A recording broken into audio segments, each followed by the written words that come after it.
नमस्कार मंडळी, कसे आहात सगळे? वंजारी सिस्टर्स अँड फॅमिली या चॅनेलमध्ये तुम्हा सर्वांचं खूप मनापासून स्वागत. तर मंडळी, आत्तापर्यंत आम्ही या चॅनेलवर दिवाळी फराळ कधीच शेअर केला नव्हता. पण माझ्या आईला आणि माझ्या बहिणीला म्हणजेच आपल्या श्रुतीला दिवाळी फराळामधले सगळे पदार्थ अगदी अचूक आणि एकदम मस्त जमतात. मेन म्हणजे माझी आजी दिवाळी फराळामधले सगळेच पदार्थ अगदी चविष्ट बनवायची आणि तिच्याकडूनच बऱ्याच गोष्टी आई शिकली आणि आईकडून श्रुती शिकतीये आणि मी मात्र त्यांना मदत करत असते. पण दिवाळी म्हटलं की आमच्याकडे एवढी गडबड असते की अगदी लक्ष्मीपूजनपर्यंत आमचा फराळ बनवणं चालूच असतं. म्हणूनच आत्तापर्यंत दिवाळी फराळ कधी शेअर करायला जमलं नाही. पण यावर्षी मात्र आम्ही जरा लवकर सुरुवात केलेली आहे आणि जेवढे शक्य होतील तेवढे सगळे पदार्थ तुम्हाला दाखवण्याचा प्रयत्न करू. तर आज आपण बनवतोय अतिशय मऊसूत तरीही दाणेदार, तोंडामध्ये टाकताच विरघळणारे आणि गोल गरगरीत दिसणारे हे बेसन लाडू. या व्हिडिओमध्ये आपण परफेक्ट अर्धा किलो बेसन लाडू बनवतोय आणि सगळ्या गोष्टींचं कपने आणि वजनी प्रमाण मी तुम्हाला सांगणार आहे. डिस्क्रिप्शन बॉक्समध्ये पण मी सगळे मेजरमेंट्स देईनच, जेणेकरून जर तुम्हाला ऑर्डर घ्यायची असेल तरीही हा व्हिडिओ तुमच्यासाठी एकदम परफेक्ट ठरेल. तर बघा, बेसन लाडूसाठी लागणारं साहित्य मोजून घेण्यासाठी मी इथे 250 ml चा एक कप घेते आणि याच कपच्या साह्याने मी सगळ्या गोष्टी मोजणार आहे. तुमच्याकडे जर 200 ml चा कप असेल किंवा 240 ml चा कप असेल तर तोही तुम्ही इथे घेऊ शकता. फक्त एकच कप तुम्हाला वापरायचा आहे आणि ज्यांच्याकडे कपच नाही आहेत त्यांनी घरातली कुठलीही मोठ्या आकाराची वाटी घेतली तरीही चालेल. फक्त तिथे सुद्धा एकच वाटी तुम्हाला घ्यायची आहे आणि त्याच वाटीने सगळ्या गोष्टी व्यवस्थित मोजायच्या आहेत. तर सगळ्यात महत्त्वाची गोष्ट आपण इथे घेतोय ती म्हणजे बेसन पीठ. तर हे मी 2 कप एवढं घेतलंय आणि वजनी प्रमाण जर याचं बघितलं तर हे आहे 250 ग्रॅम म्हणजेच पाव किलो. त्यानंतर ही आहे पिठी साखर. साधी साखर तुम्ही मिक्सरमधून बारीक करून घेतली तरीही चालेल. तर ही आपण घेतली 1 कप म्हणजेच वजनी प्रमाण याचं बघितलं तर ही आहे 150 ग्रॅम म्हणजे 150 ग्रॅम. त्यानंतर हे आहे तूप. तर या ठिकाणी तुम्ही साजूक तूप पण घेऊ शकता किंवा विकतचं पण घेऊ शकता. तर हे आपण घेतलंय अर्धा कप आणि वजनी प्रमाणाने हे आहे 100 ग्रॅम. यासोबतच आपल्याला लागणार आहे अर्धा टेबलस्पून एवढी वेलची पावडर. मंडळी, इथे मी सुरुवातीलाच सांगते, जर आपल्याला गरज वाटली तर आपण 2 ते 3 टेबलस्पून तूप एक्स्ट्रा वापरणार आहोत. ते कसं वापरायचं आणि का वापरायचं ते मी पुढे तुम्हाला रेसिपीमध्ये सांगेनच. तर चला सुरुवात करूयात. आपण गॅसवर मीडियम फ्लेमवर एक कढई तापायला ठेवायची आहे. कढई शक्यतो जाडबुडाचीच असली पाहिजे. पण जर जाडबुडाची कढई नसेल तर अशा पद्धतीची नॉनस्टिकची कढई पण तुम्ही घेऊ शकता. तर बघा, आता यामध्ये आपण म्हणजे निम्म तूप ॲड केलेलं आहे. तूप चांगलं मेल्ट झालं की लगेचच यामध्ये सगळं बेसन आपल्याला ॲड करायचं आहे. आता आपल्याला गॅस कमी करायचा आहे आणि लो फ्लेमवरच सगळी प्रोसेस करायची आहे. कारण आपली कढई नॉनस्टिकची आहे आणि याचा बूड जास्त जाड नसतो. ठीक आहे. जर जाड बुडाची कढई असते तर आपण मीडियम फ्लेमवर सगळी प्रोसेस केली असती. सो हा फरक आहे. लक्षात येते तुमच्या? तुमच्याकडे ज्या पद्धतीची कढई असेल त्या पद्धतीने रेसिपीमध्ये बदल करावे लागतात. तर बघा मंडळी, आता हे बेसन पीठ आपण छानपैकी परतून घेतोय या तुपामध्ये आणि याच्यामध्ये ज्या गाठी आहेत त्या फोडत फोडत छान आपण हे व्यवस्थित एकसारखं हलवत परतून घेऊयात. लक्षात ठेवा, आपल्याला हे कंटिन्यू अशा पद्धतीने हलवत राहायचं आहे, कुठेही थांबायचं नाही आहे. सो बघू शकताय, एक 4 ते 5 मिनिटानंतर याचा कलर हलकासा बदलला आहे, पण हे अजूनही कोरडं कोरडं वाटतंय मिश्रण, बरोबर? याला ओलसरपणा येणं अतिशय गरजेचं आहे आणि त्यासाठीच आपण उरलेलं अर्धं जे तूप आहे ते सगळं यामध्ये ॲड करतोय. तर बघू शकता, आता हे तूप आपण यामध्ये ॲड केलेलं आहे आणि आता पुन्हा एकदा हे सगळं बेसन पीठ आपण या तुपामध्ये छानपैकी परतून घेऊयात. लक्षात ठेवा, ही सगळी प्रोसेस आपण लो फ्लेमवर करतोय.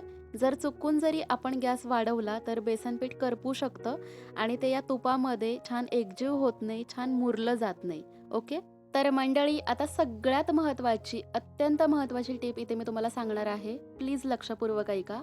हे बेसन पीठ आपल्याला तोपर्यंत परतून घ्यायचंय जोपर्यंत याच्यामधून तूप सुटत नाही. पण या ठिकाणी बघू शकता, आपल्या बेसन पिठाचा रंग जसा लाडूसाठी लागणार असतो तसा यायला सुरुवात झालेली आहे. पण तरीही आपलं हे मिश्रण अजूनही कोरडं कोरडंच आहे. याच्यामधून तूप काही सुटत नाहीये. सो अशा वेळी काय करायचं, आता जास्त वाट बघत बसायची नाही की कधी याच्यामधून तूप रिलीज होतंय. नाहीतर तुम्ही वाट बघत बसाल आणि बेसन पीठ पूर्णपणे करपून जाईल. ठीक आहे. त्यामुळे आता आपण या स्टेजला यामध्ये 3 टेबलस्पून तूप एक्स्ट्रा ॲड करतोय. जे मी सुरुवातीला तुम्हाला सांगितलं होतं ना, की आपल्याला कदाचित एक्स्ट्रा 3 टेबलस्पून लागू शकतं, तेच हे. तर बघा आता हे छानपैकी आपण मिक्स करूयात, एकजीव करून घेऊयात आणि फक्त 1 ते 1.5 मिनिटच हे असं मिक्स करत राहायचं. तुम्हाला लगेचच हे मिश्रण पातळ जाणवेल, ठीक आहे. सो असं पातळ जाणवलं, की लगेचच याच्यामध्ये थंड पाण्याचे 2 ते 3 वेळा शिंतोडे द्यायचे आहेत अशा पद्धतीचे. यामुळं काय होतं, आपलं जे बेसन पीठ आहे ते रवाळ दाणेदार व्हायला मदत होते आणि मग आपले लाडू पण एकदम छान दाणेदार तयार होतात. सो बघा मंडळी, पाणी शिंपडल्यानंतर बेसन पीठ छान फुलतं.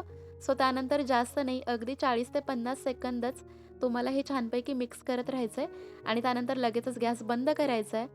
बेसनच्या लाडूसाठी लागणारं हे जे मिश्रण आहे ते आपलं रेडी झालं आहे. पण हो, गॅस बंद केल्यानंतर सुद्धा तुम्हाला हे साधारणपणे 1 मिनिटभर असंच हलवत राहायचं आहे, मिक्स करत राहायचं आहे. नाहीतर मग ते जर तुम्ही कढईमध्ये तसंच ठेवलं तर हे जे मिश्रण आहे ते करपण्याची शक्यता आहे. ठीक आहे. तर चला आता हे मिश्रण गरम असतानाच आपण एका ताटामध्ये काढूयात आणि चांगलं पसरवून घेऊयात. तर हे व्यवस्थित आपल्याला थंड करून घ्यायचं आहे असंच. तर मंडळी, मघाशी एक गोष्ट सांगायची राहिलेली आहे माझ्याकडून. तर आपलं हे जे बेसन पीठ आपण भाजून घेतलं ना संपूर्ण तुपामध्ये, तर त्या सगळ्या प्रोसेसला मला आज साधारणपणे 17 ते 18 मिनिटे लागलेली आहेत. म्हणजे तुपामध्ये बेसन पीठ ॲड करण्यापासून ते गॅस बंद करेपर्यंत. समजतंय? आणि ती सगळी प्रोसेस आपण लो फ्लेमवर केलेली आहे. जर तुम्ही जाडबुडाची कढई वापरली, तर तुम्हाला कदाचित 5 ते 6 मिनिटं एक्स्ट्रा वेळ लागू शकतो. आणि जाडबुडाची कढई वापरल्यामुळे बेसन पीठ पण योग्य वेळेत तूप सोडायला सुरुवात करेल.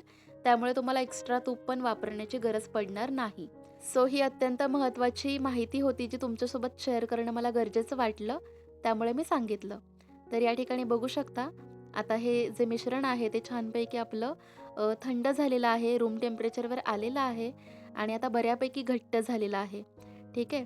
सो आता या स्टेजला आपण जी पिठी साखर सुरुवातीला मोजून घेतली होती, ती अशा प्रकारे स्टेप बाय स्टेप आपण यामध्ये ॲड करणार आहोत आणि छानपैकी हे एकजीव करून घेणार आहोत. तर पिठी साखर पण एकदम ॲड करण्याची गरज नाही. 2 ते 3 टप्प्यामध्ये तुम्ही हळू ॲड करू शकता आणि बघताय संपूर्ण मिश्रणाला ही पिठी साखर छानपैकी चोळून आपल्याला लावायची आहे. जर तुम्हाला या लाडूमध्ये काही एक्स्ट्रा ड्रायफ्रुट्स वगैरे ॲड करायचे असतील तर तुम्ही करू शकता. फक्त छान छोटे-छोटे बारीक-बारीक काप करा त्याचे आणि मग यामध्ये ॲड करा. सो बघताय, आता सगळी पिठी साखर मी यामध्ये ॲड केलेली आहे आणि जी वेलदोडे पावडर आपण सुरुवातीला घेतली होती, ती पण सगळी मी यामध्ये ॲड करते आणि एकदा फायनली सगळं हे मिश्रण चांगलं एकजीव करून घेते. तर आता हे मिश्रण एकदम परफेक्टच तयार झालेलं आहे. कारण आपण जे प्रमाण घेतले ते एकदम परफेक्ट आहे.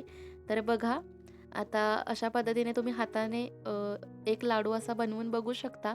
मस्त बाइंडिंग येत आहे त्याला. याचा अर्थ आपल्या लाडूचं मिश्रण एकदम परफेक्ट आहे. आता लगेचच तुम्ही याचे लाडू वळायला किंवा बांधायला घेऊ शकता. सो इथे ना अजून एक गंमत आहे बरं का.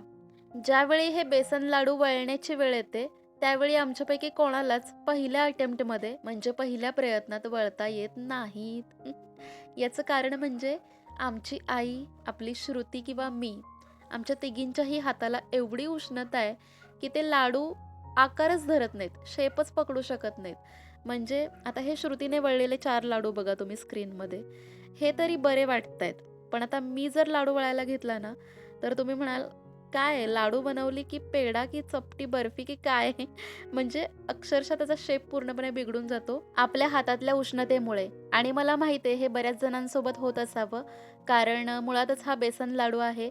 याच्यामध्ये तुपाचा भरपूर प्रमाणात वापर होतो आणि त्यामुळेच ज्यावेळी आपण लाडू वळायला घेतो त्यावेळी आपल्या हाताच्या उष्णतेमुळे तूप मेल्ट व्हायला लागतं आणि मग लाडू आकार धरत नाही. सो असं झालं तरी काहीही टेन्शन घ्यायची गरज नाही. सगळे लाडू वळून घ्यायचे जमतील तसे, कसाही शेप येऊ देत, काहीच हरकत नाही. आणि वळलेले लाडू असेच ताटामध्ये ठेवून द्यायचे साधारणपणे अर्धा ते पाऊण तासासाठी. जर तुम्हाला असेच ठेवायचे नसतील, चिलट वगैरे असतील, तर तुम्ही हेच लाडू डब्यामध्ये भरूनही ठेवू शकता. ठीक आहे. आणि त्यानंतर अर्ध्या ते पाऊण तासाने तुम्ही बघू शकता हे सगळे लाडू मस्त सेट झालेले असतात. मग काय, एक लाडू घ्यायचा आणि त्याला असा छान गोल गरगरीत तुम्हाला पाहिजे तसा शेप द्यायचा. आणि याला जास्त वेळही लागत नाही. बघताय व्हिडिओमध्ये अगदी 15 ते 20 सेकंदासाठी प्रत्येक लाडू मी छान गोल-गोल फिरवतीये आणि मस्तपैकी बेसन लाडू अगदी शेपमध्ये तयार झालेले आहेत. तर मंडळी या लाडवांना डेकोरेट करण्यासाठी तुम्ही अजून काही पिस्ते वगैरे लावू शकता किंवा जर तुमच्याकडे सिल्वर वर्क वगैरे असेल तर त्यानेही डेकोरेशन करू शकता. एकदम हलवाई स्टाईल हे लाडू तयार झालेत आणि बघू शकताय तुम्ही काय परफेक्ट शेप आहे. शाईन वगैरे पण एकदम सही आलेली आहे आणि आता याचा शेपसुद्धा बिघडणार नाही बरं का मंडळी. हा ॲज इट इज राहणार. सो लगेचच तुम्ही डब्यामध्ये भरून ठेवू शकता. अर्थात तुम्हाला तो लगेच खायचा नसेल तर. तर एक लाडू मी तुम्हाला फोडून दाखवतेय. बघू शकताय एकदम रवाळ दाणेदार असं याचं परफेक्ट टेक्स्चर आहे. तोंडामध्ये टाकता क्षणीच विरघळणार, अजिबात टाळ्याला वगैरे चिकटणार नाहीत. अतिशय परफेक्ट रेसिपी आहे. नक्की ट्राय करून बघा. तर हा होता आजचा व्हिडिओ. कसा वाटला कमेंट करून नक्की सांगा. आवडला असेल, सर्व टिप्स वगैरे तुम्हाला उपयुक्त वाटत असतील तर हा व्हिडिओ जास्तीत जास्त शेअर करा आणि असेच वेगवेगळे व्हिडिओज अगदी फ्रीमध्ये पाहण्यासाठी आपल्या चॅनलला सबस्क्राईब करा. पुन्हा भेटूयात नवीन व्हिडिओमध्ये. तोपर्यंत take care. Bye bye. Stay happy.